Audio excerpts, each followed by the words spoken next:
Praise the lord. అందరికీ వందనాలు. మన ప్రాతకాల ప్రార్థన ప్రారంభించుకుందాం. పిల్లరా, ప్రార్థన చేసుకుందాం. ప్రేమ కలిగిన మా ప్రియ పరలోకమందున్న మా తండ్రి, పూజ్యునియుడా, పరిశుద్ధుడా, యేసయ్యా, మీకే స్తుతులు స్తోత్రాలు వందనాలు చేయించుకుంటున్నాను. ఆయన దేవా, మరొకసారి ప్రభా దేవా, వేకువజామున ఈ రీతిగా మీ పాదములు ఎత్త మీద చేరడానికి మాకు ఇచ్చినటువంటి ఈ గొప్ప భాగ్యం కొరకు మీ స్తోత్రాలు వందనాలు చేయించుకుంటున్నాం. దినదినం ప్రభా మీతో మా తండ్రి సహవాసం చేయడానికి మాకు ఇస్తున్నటువంటి ఈ గొప్ప ఆధిక్యత కొరకు మీ స్తోత్రాలు చేయించుకుంటున్నాను. ఆయన మా సృష్టికర్తవు, మా నిర్మాణకుడు నీవే దేవా. మా తండ్రి నాయన, మా రక్షణ శృంగము, మా దాగు చోటు, మా బలము దేవా. మరి తండ్రి మా కాపరి, మా కుమ్మరి నీవే. అందును బట్టి మీ స్తోత్రాలు చేయించుకుంటున్నాం దేవా. మరి తండ్రి అనేకమైనటువంటి విధానాల్లో దేవా మీరు మమ్మల్ని ప్రేమిస్తూ దేవా మరి తండ్రి నడిపిస్తున్న విధానం అంతటి కొరకు మీ స్తోత్రాలు వందనాలు చేయించుకుంటున్నాం. మరొకసారి ప్రభా శ్రేష్టమైన మీ నామాన్ని స్తుతించడానికి, గణపరచడానికి దేవా మరి తండ్రి శక్తి గల మీ వాక్యాన్ని దేవా మరి తండ్రి ధ్యానించడానికి మాకు ఇచ్చినటువంటి తరుణం కొరకు మీ స్తోత్రాలు. ఈ సమయాన్ని మా కొరకు దీవించమని ప్రార్థన చేస్తున్నాం దేవా. పాడుకునే పాటను మా కొరకు దీవించండి ఆయన. 91వ కీర్తన చదువుకుంటూ ఉండగా విశ్వాసంతో దేవా మరి తండ్రి గొప్పగా మా పక్షంగా నెరవేర్చమని ప్రార్థన చేస్తున్నాం. ఇదిగో ప్రభా మరి తండ్రి కృప చూపించండి. అలాగే మరి తండ్రి మరొకసారి మీ సేవకుల ద్వారా మీ వాక్యం ద్వారా మీరు మాతో మాట్లాడమని ప్రార్థన చేస్తున్నాం. మీరు మాట్లాడే దేవుడు అంటున్నందుకు మీ స్తోత్రాలు ఆయన దేవా. మరి తండ్రి మీ వాక్య ద్వారా మమ్మల్ని బలపరచండి, శక్తివంతులుగా చేయండి దేవా. మరి తండ్రి చివరి ప్రార్థన ఆశీర్వాదముల వరకు మీ సన్నిధి మాకు తోడుగా ఉంచమని ప్రార్థన చేస్తున్నాం దేవా. మీ బిడ్డలు ఆయన వారి వారి గృహాల్లో చేరి ఏకీపిస్తుండగా విశేషంగా మీ కృప, మీ సన్నిధి వారికి తోడుగా ఉంచమని ప్రార్థన చేస్తున్నాం. సమస్త విషయాల కృప దయచేయమని యేసయ్య నామములో స్తుతించి ప్రార్థన చేసి అడిగి వేడుకుంటున్నాం పరలోకపు తండ్రి. ఆమేన్, ఆమేన్. ఒక పాట పాడి దేవుని నామాన్ని మహిమపడదాం. షారోన్ ఆత్మీయ గీతాల్లో నుంచి 92వ పాట పాడుకుందాం.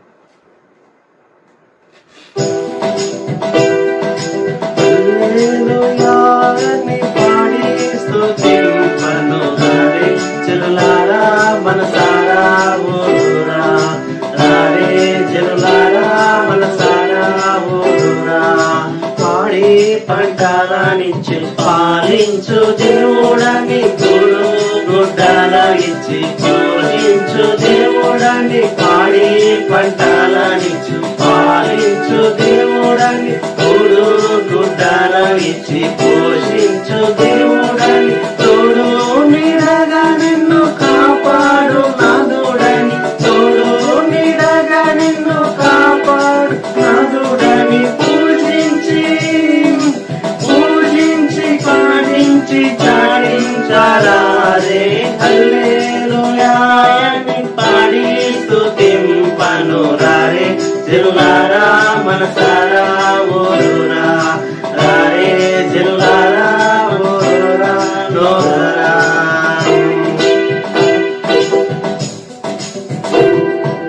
తాత ముత్తాతల కన్నా ముందున్న దేవుడని, తల్లిదండ్రుల కన్నా ప్రేమించు దేవుడని. తాత ముత్తాతల కన్నా ముందున్న దేవుడని, తల్లిదండ్రుల కన్నా ప్రేమించు దేవుడని.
కన్నా రాజైన దేవుడని నీచాది నీచులను ప్రేమించవచ్చేనని రాజాది రాజుల కన్నా రాజైన దేవుడని నీచాది నీచులను ప్రేమించవచ్చేనని నిన్నాడు ఏక రీతిగా ఉన్నాడని నిన్నాడు ఏక రీతిగా ఉన్నాడని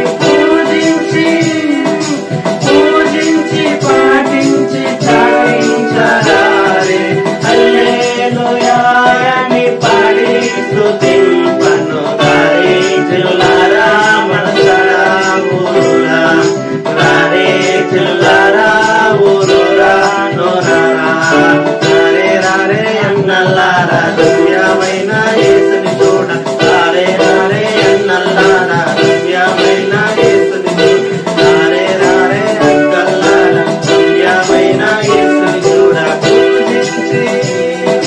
పూజించి కీర్తించి చాలింపరారే హల్లెలూయా అని పాడి స్తుతింపను రారే చెల్లారా మనసారా ఊరురా రారే చెల్లారా ఊరురా నోరారా.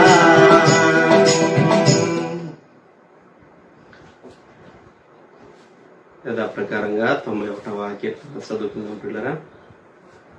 మహోన్నతుని చాటున నివసించువాడే సర్వశక్తి నీడను విశ్రమించువాడు. మహోన్నతుని చాటున నివసించువాడే సర్వశక్తి నీడను విశ్రమించువాడు. ఆయనే నాకు ఆశ్రయము నా కోట, నేను నమ్ముకును నా దేవుడని నేను యెహోవాని గురించి చెప్పుచున్నాను. ఆయనే నాకు ఆశ్రయము నా కోట, నేను నమ్ముకున్న నా దేవుడని నేను యెహోవాని గురించి చెప్పుచున్నాను. వేటకాని ఊరిలో నుండి ఆయన నిన్ను విడిపించును, నాశనకరమైన తెగులు రాకుండా నిన్ను రక్షించును. వేటకాని ఊరిలో నుండి ఆయన నిన్ను విడిపించును, నాశనకరమైన తెగులు రాకుండా నిన్ను రక్షించును. ఆయన తన రెక్కలతో నిన్ను కప్పును, ఆయన రెక్కల క్రింద నీకు ఆశ్రయం కలుగును.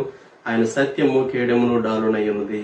ఆయన తన రెక్కలతో నిన్ను కప్పును, ఆయన రెక్కల కింద నీకు ఆశ్రయం కలుగును.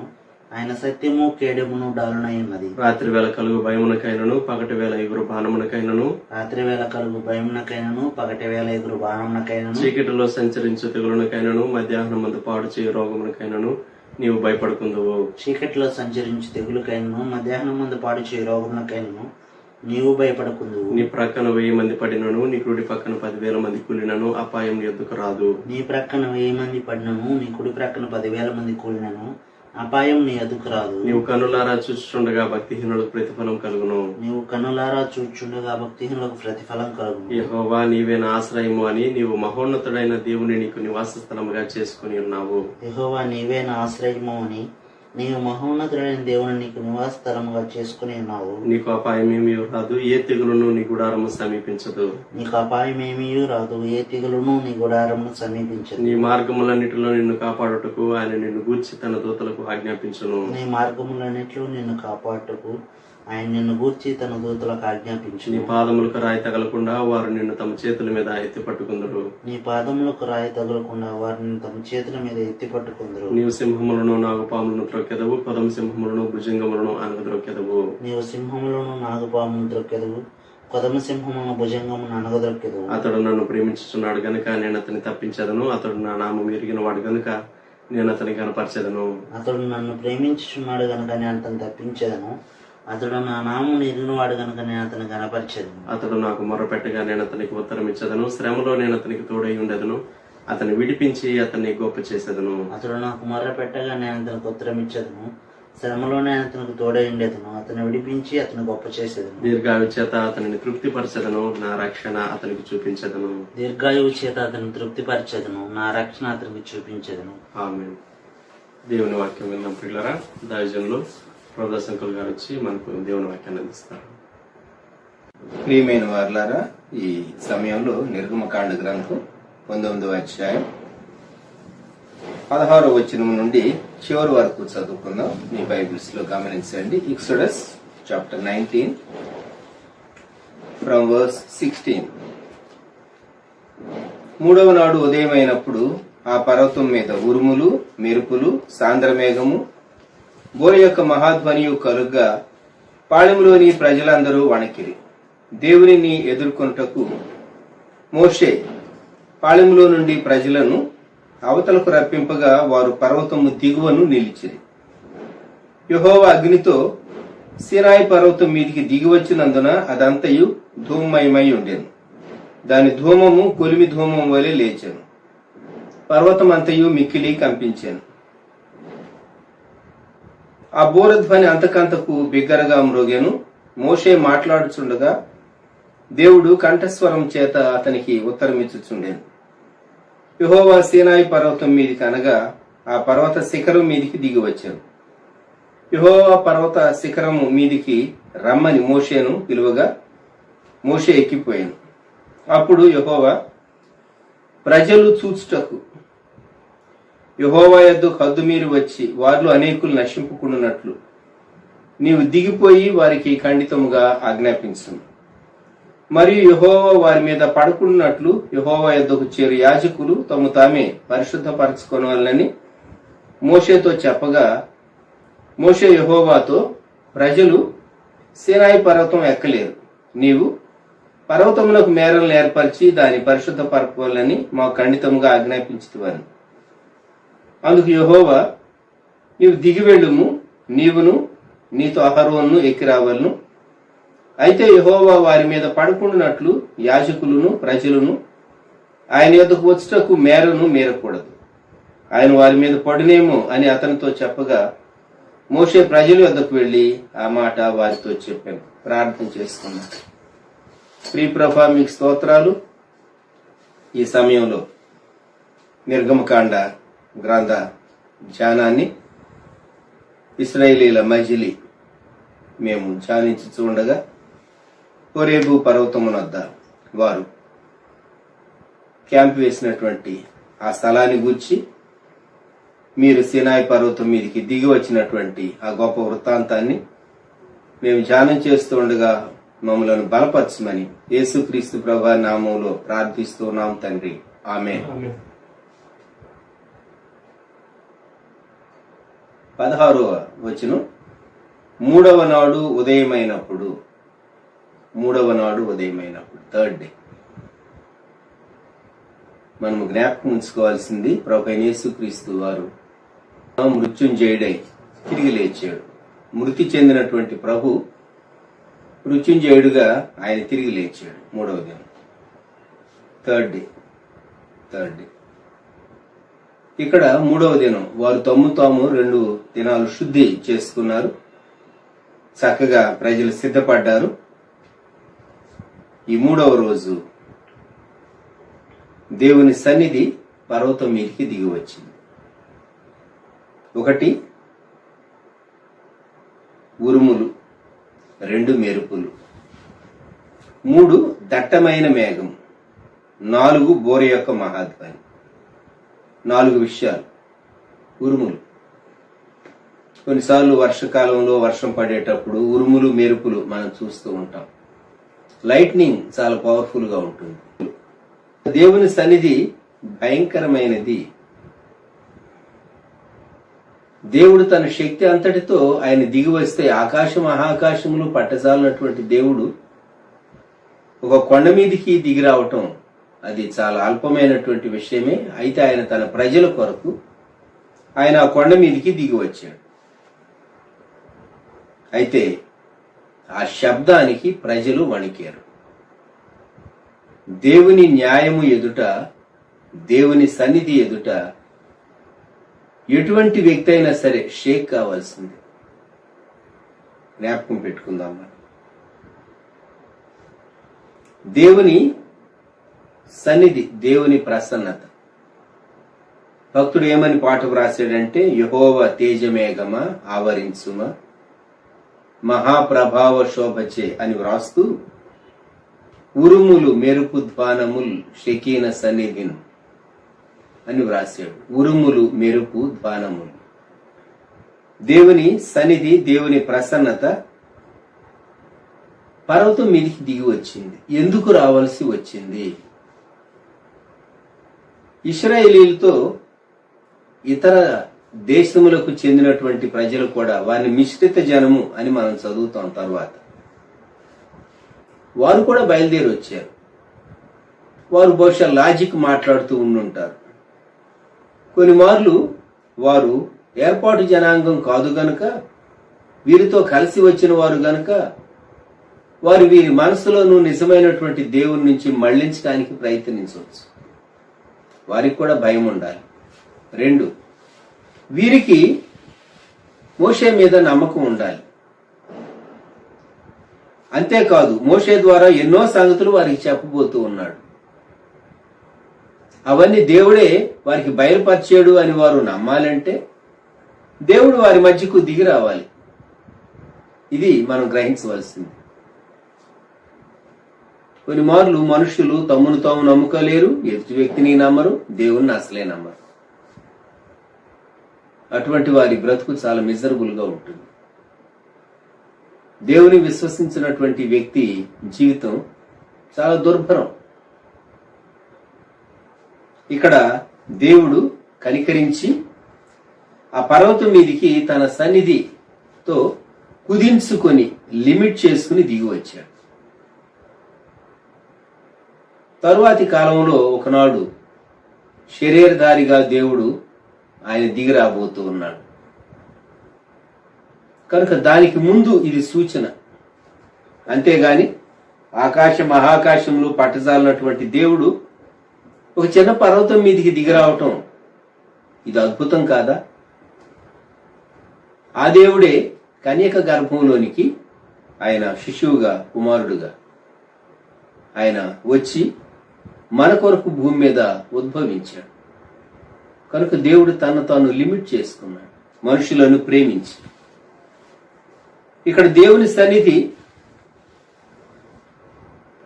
పర్వతం మీదికి వచ్చినప్పుడు ప్రజలు షేక్ అయ్యారని చదువుతున్నాం 16వ వచనంలో.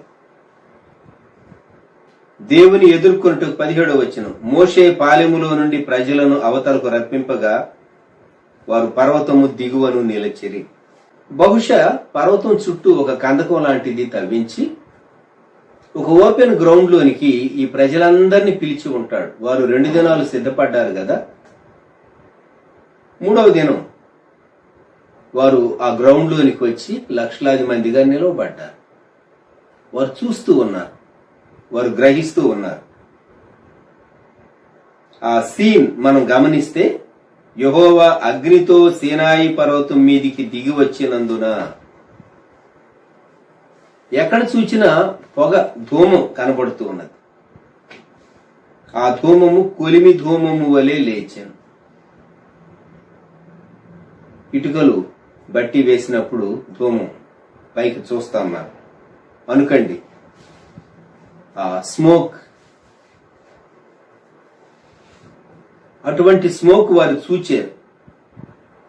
పర్వతమంతయు మిక్కిలి కంపించాను. దేవుని సన్నిధి ప్రసన్నత దిగి వస్తే పర్వతం నిలవగలదా? విషయం ఏంటంటే, ప్రకృతి దేవునికి భయపడుతూ ఉన్నది. భయపడందల్లా మనిషి. పాపంలో ఉండి సహా మనిషి దేవునికి భయపడ్డు. ఇది చాలా విచారకరమైన విషయం. 19వ వచనంలో, ఆ బూరధ్వని అంతకంతకు బిగరగా మ్రోగెను. దేవుడు ట్రంపెట్ సౌండ్ తో, సాంద్రమేఘము బూర యొక్క మహాధ్వని, ఆయన మధ్యాకాశంలోనికి బూరధ్వనితో రాబోతూ ఉన్నాడు. ప్రభు అయినటువంటి యేసుక్రీస్తు వారు. బూరధ్వనితో యేసు రానయ్యున్నాడు అని మనం పాడుతూ ఉంటాం. It's important.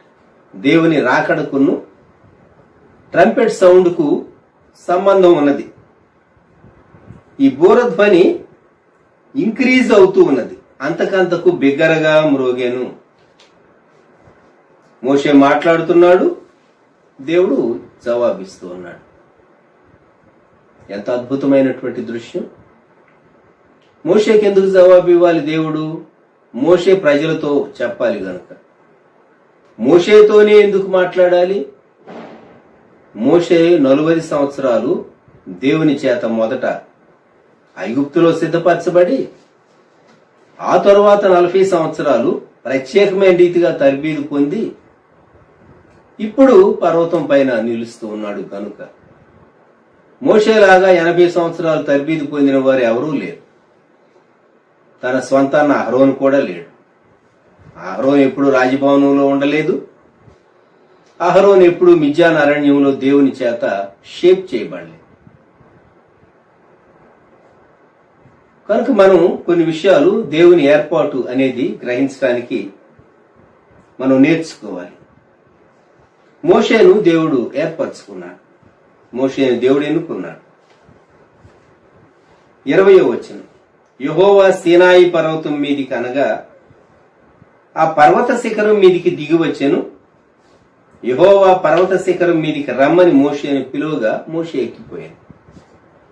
అందరూ ఎక్కి వెళ్ళగలరా? అందరూ ఎక్కి వెళ్ళలేరు. అందరూ ఆత్మీయ స్థితిని అందుకోగలరా? ఖచ్చితంగా అందుకోలేరు. ఒక వ్యక్తి యొక్క సమర్పణను బట్టి, ఆ వ్యక్తి యొక్క సిద్ధపాటును బట్టి, దేవుడు ఆ వ్యక్తిని అంగీకరించడాన్ని బట్టి, దేవుడు ఆ వ్యక్తిని సిద్ధపరచడాన్ని బట్టి అనేక విషయాలు ఆధారపడి ఉంటాయి. జ్ఞాపకం ఉంచుకుందాం. ఒక వ్యక్తి యొక్క సిద్ధపాటు, వ్యక్తి తను సిద్ధం చేసుకోవటం ఉన్నది, దేవుడు తను సిద్ధపరచడం ఉన్నది. మోషే ఎక్కి వెళ్ళాడు.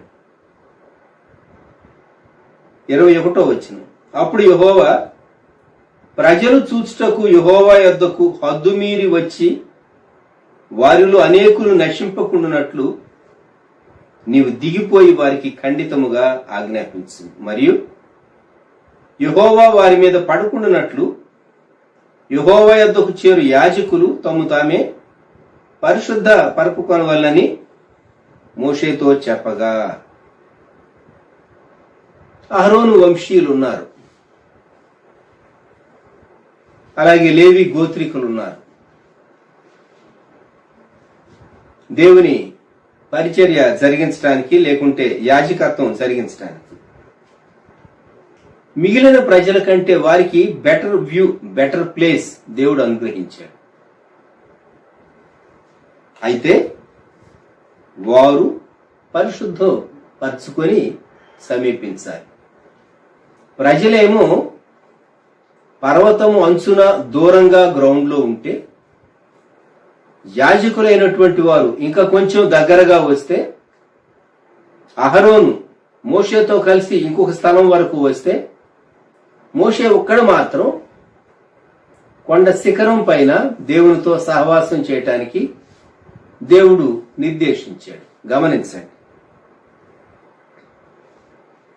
23వ వచనం, మోషే యెహోవాతో, ప్రజలు సీనాయి పర్వతం ఎక్కలేరు, నీవు పర్వతమునకు మేరలు ఏర్పరిచి దాని పరిశుద్ధ పరపాలని మాకు ఖండితముగా ఆజ్ఞాపించుతువని.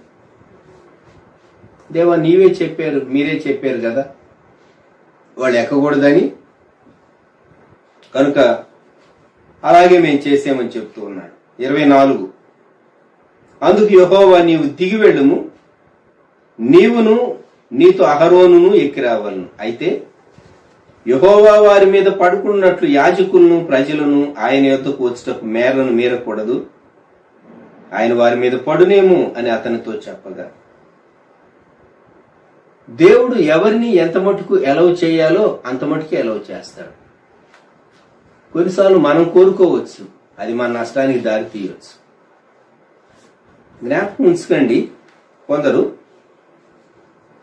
సేవ చేయటానికి చాలా ఊపలాట పడుతూ ఉంటారు. సాతాను ఒక్కసారి దాడి చేస్తే వాళ్ళు ఎంత నష్టపోతారో చాలా జాగ్రత్తగా ఒక్కొక్క అడుగు వేయాలి. మనం చాలా స్పీడ్లో వచ్చామనుకోండి, చాలా స్పీడ్లో వచ్చినప్పుడు అపాయం కలిగేటటువంటి అవకాశం ఉంటుంది. అందుకే శత్రువు యొక్క బలాన్ని తక్కువగా అంచనా వేయకుండా, సాతాను మన మీద దాడి చేయకుండా మనం స్టెప్ బై స్టెప్ గాడ్ చేసుకుంటూ స్పిరిచువల్ లైఫ్ లో ముందుకెళ్ళాలి. ఓవర్ స్పీడ్ తో వెళ్ళారనుకోండి, సాతాను దెబ్బ కొట్టిందంటే మళ్ళా కనబడ్డ వ్యక్తి. గుర్తుంచుకోండి, మన ఉత్సాహాన్ని బట్టి, మన అత్యుత్సాహాన్ని బట్టి, మన స్వంత ప్రేరణను బట్టి కొన్ని కార్యాలు మనం చేయలేం. దేవుడు ఎవరిని ఎంత మటుకు ఎలవ్ చేస్తాడో. ఇక్కడ ప్రజల మేర ఉన్నది, యాజకులు రాదగినటువంటి మేర ఉన్నది. మోషేతో అహరోను వచ్చేటటువంటి మేర ఉన్నది. 25వ వచనం, మోషే ప్రజల యొద్దకు వెళ్లి ఆ మాట వారితో చెప్పాడు. ప్రజలు మోషే చెప్పిందంతా వింటూ ఉన్నారు, మోషే చెప్పిందంతా నమ్ముతూ ఉన్నారు. ఇప్పుడు హెబ్రీ పత్రిక గ్రంథకర్త ఈ సంభవాన్ని గుర్చి హెబ్రీలకు రాసినటువంటి పత్రికలో తాను చెప్పినటువంటి మాట మనం జ్ఞాపకం చేసుకుందాం. హెబ్రీ పత్రికలో ఈ సంఘటన గురించి ప్రస్తావిస్తూ 12వ అధ్యాయం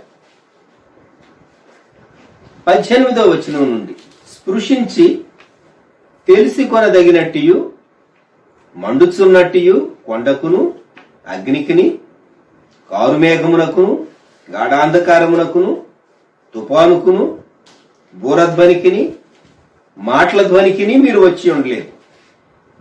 ఒక జంతువైనను ఆ కొండను తాకిని ఎడ్ల రాళ్లతో కొట్టబడవల్లని ఆజ్ఞాపించిన మాటకు వారు తాళలేక ఆ ధ్వని వినిన వారు మరి ఏ మాటయు తమతో చెప్పవలదని బతిమాలుకొండ్రి.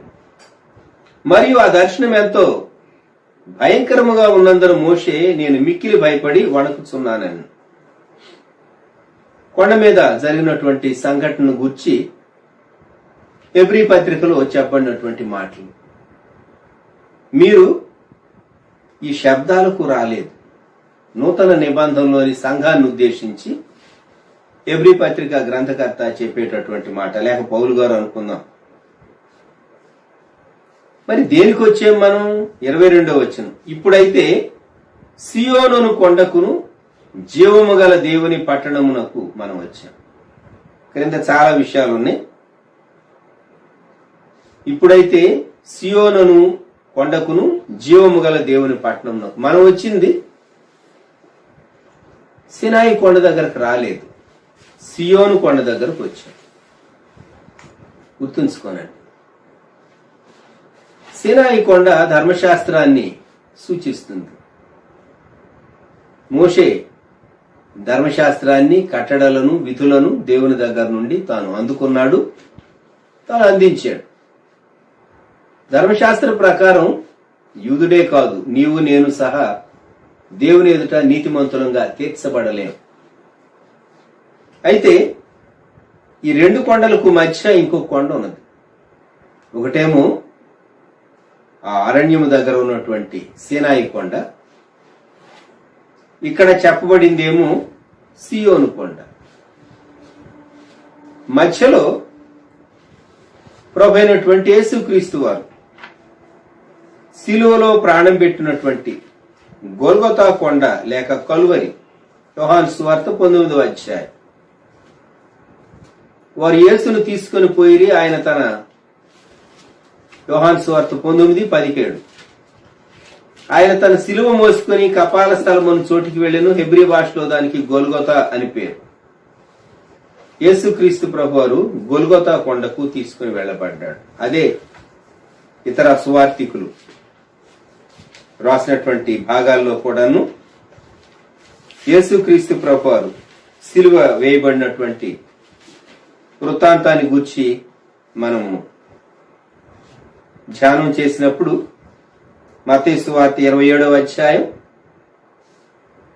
33వ వచనం, వారు కపాల స్థలమును అర్థమించి గొల్గొతా అనబడిన చోటికి వచ్చి, గొల్గొతా ఇంకొక సువార్తలో కల్వరి అని కూడా చూస్తాం.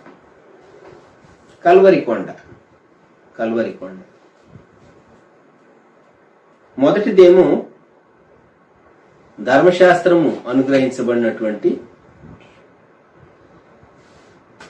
పాత నిబంధనలోని మోషే ధర్మశాస్త్రం అందుకున్నటువంటి దేవుని ప్రసన్నత, దేవుని సన్నిధి దిగివచ్చినటువంటి కొండ.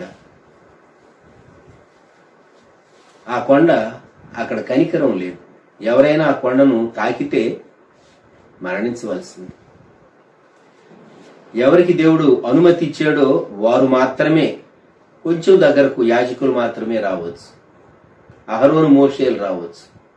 మోషే మాత్రమే పైకి ఎక్కవచ్చు. అది సీనాయి కొండ. ఇదేమో సియోను కొండ.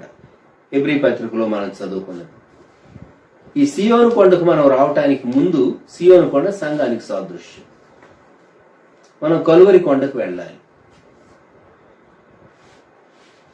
మీరు ఈ దినం యెరూషలేములో చూచినట్లయితే కపాలపు ఆకారంలో, పుర్రె ఆకారంలో ఉన్నటువంటి కొండ కనబడుతుంది. కొన్ని సంవత్సరాల క్రితం బైబిల్ సొసైటీ వారు ప్రింట్ చేసిన బైబిల్స్ లో ఆ స్కల్ హిల్ దానిని కూడా ప్రింట్ చేశారు. మీరు గార్డెన్ టూమ్ దగ్గరకు వెళ్ళినట్లయితే గార్డెన్ టూమ్ దగ్గర ఒక మార్గాన్ని సూచించేటటువంటి mark way to skull hill అని ఉంటుంది. ఆ కొండను చూస్తే కూడా కపాలం ఆకారంలో ఆ కొండ ఉంటుంది. అక్కడ గార్డెన్ టూమ్ ఉన్నది. హోలీ సెపల్కర్, గార్డెన్ టూమ్, ఈ రెండు స్థలాలు ప్రాముఖ్యమైనవిగా ప్రభు యొక్క భూస్థాపన గూర్చి, పునరుద్ధానాన్ని గూర్చి ఎంచబడేటటువంటి స్థలాలు. హోలీ ల్యాండ్కు వెళ్ళినటువంటి వారు హోలీ సెపల్కర్ చూస్తారు, గార్డెన్ టూమ్ కూడా చూస్తారు. కలువరి కొండ.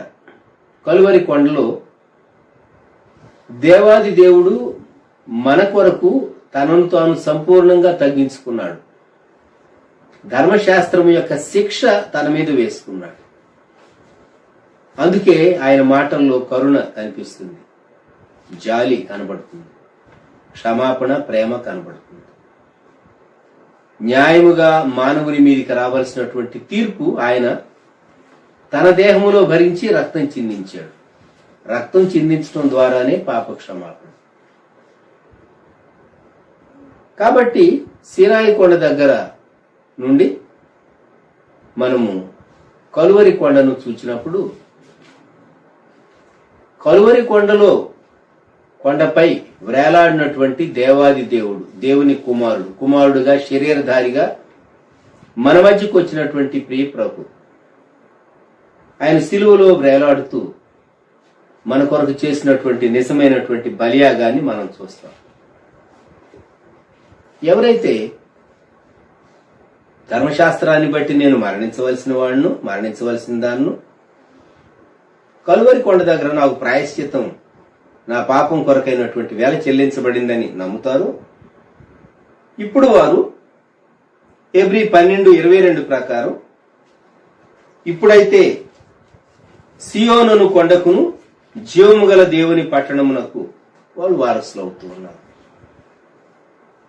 సియోను కొండ. కీర్తన గ్రంథంలో కోరహు కుమారులు ఇలాగ స్తుతించారు. కీర్తన 48, సామ్ 48. మన దేవుని పట్టణమందు, ఆయన పరిశుద్ధ పర్వతమందు యెహోవా గొప్పవాడును బహు కీర్తనీయుడునై ఉన్నాడు. ఉత్తర దిక్కున మహారాజు పట్టణమైన సియోను పర్వతము రమ్యమైన ఎత్తుగల చోట ఉంచబడి సర్వభూమికి సంతోషకరముగా ఉన్నది. దాని నగరులలో దేవుడు ఆశ్రయముగా ప్రత్యక్షమవుతున్నాడు. ఇది సియోను కొండ, సియోను పర్వతం, జైన్ హిల్. సియోను పర్వతం. సియోను పర్వతం దేవుని సంఘానికి సాదృశ్యంగా ఉన్నది. దేవుడు తన ప్రజల మధ్య నివసిస్తూ ఉన్నాడు. అక్కడేమో ధర్మశాస్త్రం ఇచ్చాడు ఆ మొదటి కొండ మీద. రెండవ కొండ మీదేమో ధర్మశాస్త్రమును బట్టి మానవునికి రావాల్సినటువంటి శిక్ష తనపైన భరించి సిలువలో రక్తం చిందించాడు.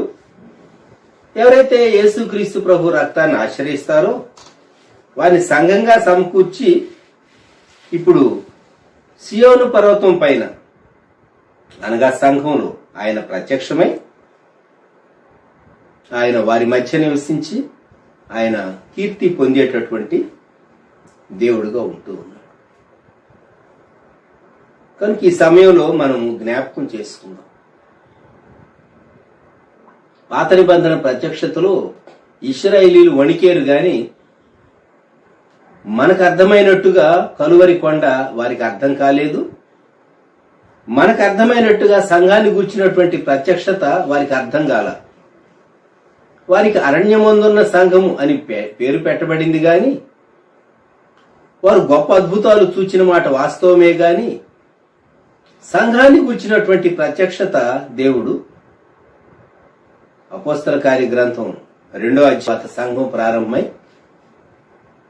పౌలు భక్తుని ద్వారా గొప్ప ప్రత్యక్షత దేవుడు అనుగ్రహించి అన్యులు యూదులు వారు సమాన వారసులు దేవుని యందు వారు నూతన పురుషునిగా చేయబడినటువంటి వారు అని సంఘాన్ని గుర్చినటువంటి ప్రత్యక్షత దేవుని అనాది సంకల్పం సంపూర్ణంగా దేవుడు రివీల్ చేశాడు.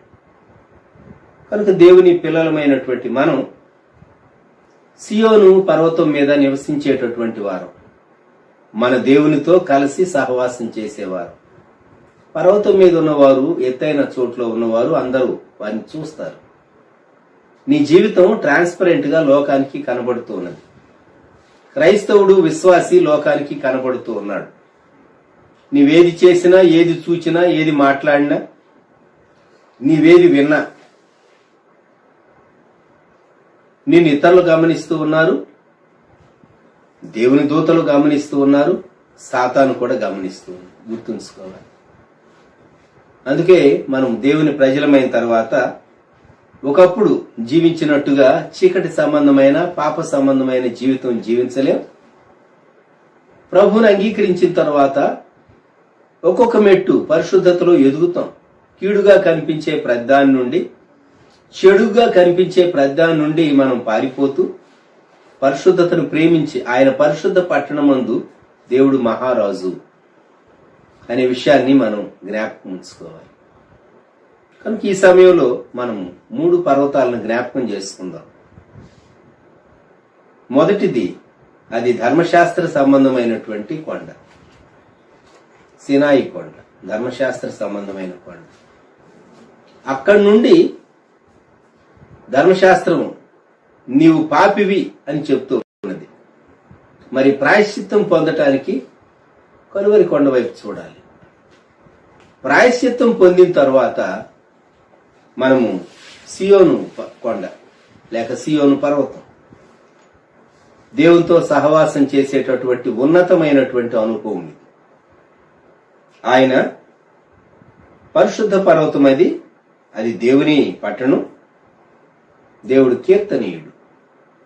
మనం దేవుని ఆరాధించి స్తుతించే వారంగా మనం సాగి వెళ్తాం. సినాయి పర్వతం దగ్గర ప్రజల హృదయాల్లో భయం ఉన్నది గాని మనము సియోను కొండ దగ్గర మన హృదయాల్లో సంతోషం ఉన్నది, పాట ఉన్నది, స్తుతి మన హృదయాల్లో నిండుగా ఉన్నది. ప్రార్థన చేసుకుందాం, తలలు వంచుతాం. ప్రేమగల మా తండ్రి, పరిశుద్ధ ప్రభువా, గొప్ప దేవ, మా రక్షక, మీకు వందనాలు, స్తుతులు, స్తోత్రాలు. ఈ సమయంలో ఇశ్రాయేలీలు వారు సినాయి కొండ దగ్గర క్యాంప్ దిగినప్పుడు మీరు ఎలాగూ ఆ పర్వతం మీదికి దిగి వచ్చి మోషేతో మాట్లాడటం ప్రారంభించారు. మీరు ఇచ్చినటువంటి సూచనలు, వారు ఎలాగూ సిద్ధపడాలో, మీరు దిగి వచ్చినప్పుడు ఉరుములు, మెరుపులు, దట్టమైనటువంటి మేఘము, కంపించినటువంటి పర్వతం, బూరధ్వని, ఇవన్నీ మేము చూచినప్పుడు మేము తట్టుకోలేము. అందుకే రక్తమాంసములోని కుదించుకొని శరీరధారిగా మహాదేవుడో, మహిమోన్నతుడో, మా కొరకు రక్తమాంసముల్లో మీరు పాలువారైనందుకు స్తోత్రాలు. ప్రియ ప్రభా, ఈ సమయంలో మేము సినాయి కొండ మాత్రమే గాక కలువరి కొండను చూచి మీ రక్తమును మేము ఆశ్రయించి ఆ రక్తం ద్వారా కడుగుబడినటువంటి వారంగా మీతో సహవాసం చేయటానికి సంఘంగా మీరు మా మధ్య నివసిస్తూ సంఘంగా సహవాసం చేయటానికి సియోన్ అనేటటువంటి కొండకు మేము పిలువబడ్డామనే సత్యాన్ని మీరు మా జ్ఞాపకం చేసినందుకు వందనాలు. మానవ హద్దుబాటులో వివరించబడినటువంటి వాక్యమును నీరు కట్టి ఫలింపు చేయమని యేసుక్రీస్తు ప్రభువారి శ్రేష్టమైన నామంలో ప్రార్థించి స్తుతించి వేడుచూ ఉన్నాము తండ్రి, ఆమేన్. మన ప్రభువైన యేసుక్రీస్తు వారి కృప, దేవుని ప్రేమ, పరిశుద్ధాత్ముని అన్యోన్య సహవాసం సదాకాలం సంఘమునకు తోడై ఉండును గాక. ఆమేన్.